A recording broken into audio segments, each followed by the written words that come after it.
بسم اللہ الرحمن الرحیم۔ ڈیئر اسٹوڈنٹ، السلام علیکم۔ امید ہے آپ سب خیر و عافیت سے ہوں گے۔ اللہ تعالیٰ آپ سب کو اپنی حفظ و امان میں رکھے۔ ڈیئر اسٹوڈنٹس، آج ہم 7 کلاس کی تاریخ کے لیسن نمبر 7 میں چیپٹر 1 سے آغاز کریں گے۔ آج کا ہمارا ٹاپک ہوگا شیر شاہ سوری اور اس کا خاندان۔ ڈیئر اسٹوڈنٹ، آپ اپنی کتاب کا صفحہ نمبر 15 نکال لیجیے۔ شیر شاہ سوری اور اس کا خاندان آپ کے پاس ہیڈنگ لکھی ہے۔ 1540 سے لے کے 1555 تک یہ برس اقتدار رہا۔ ابتدائی حالات: شیر شاہ سوری کا اصل نام فرید خان تھا۔ وہ 1486 میں پیدا ہوا۔ اس کے والد کا نام حسن خان سوری تھا، جو جون پور کے راجا کی فوج میں شامل ہوا اور کمانڈر کے عہدے تک جا پہنچا۔ حسن خان سوری نے مستقل طور پر سسرام میں سکونت اختیار کر لی۔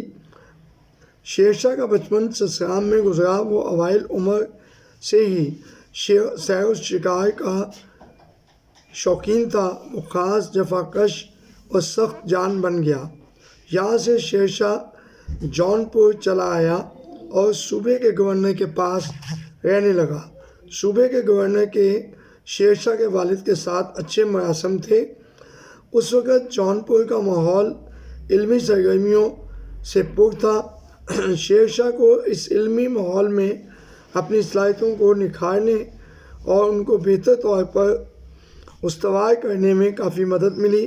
شیر شاہ بڑے شاندار عزائم رکھتا تھا اور نظائم کو پورے کرنے کا اہل بھی تھا۔ شیر شاہ سوری کا اقتدار میں آنا: ہمایوں کی جلاوطنی کے بعد شیر شاہ بنگال، بہار، جون پور، دہلی اور آگرے کا واحد حکمران تھا، مگر اسے اپنی سلطنت کو متعدد خطرات سے محفوظ رکھنے اور استحکام دلانے کے لیے مزید فتوحات کی ضرورت محسوس ہو رہی تھی۔ اس نے سب سے پہلے پنجاب کو فتح کیا۔ اس وقت یہاں پر ہمایوں کے ایک بھائی کی حکومت تھی۔ دریائے جہلم کے پار گکھروں نے بڑا ادھم مچا رکھا تھا اور یہ مغلوں کے طرفدار تھے۔ ان کو کنٹرول میں رکھنے کی غرض سے شیر شاہ نے جہلم کے قریب روہتاس کے مقام پر ایک بہت بڑا قلعہ تعمیر کروایا اور اس قلعے پر 50,000 سپاہی متعین کیے۔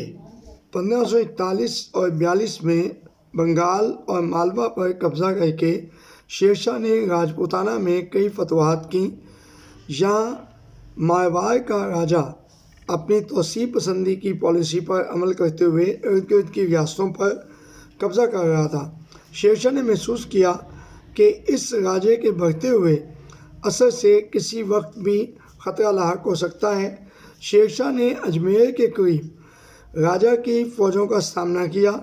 اس لڑائی میں ایک ایسا بھی موقع آیا کہ جب شیر شاہ کی ہار یقینی ہو چکی تھی۔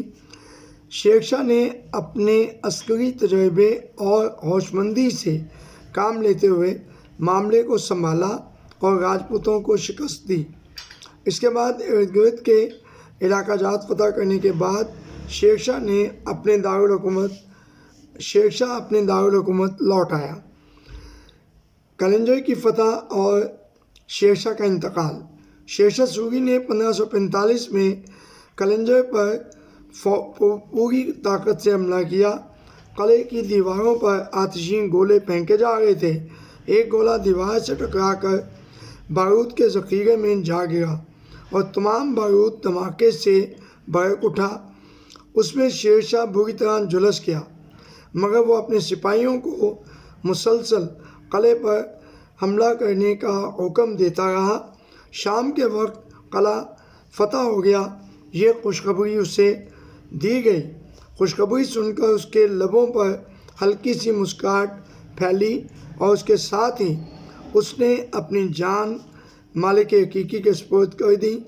شیر شاہ کی میت کو سسرام لایا گیا، جہاں اسے ایک مقبرے میں دفن کر دیا گیا۔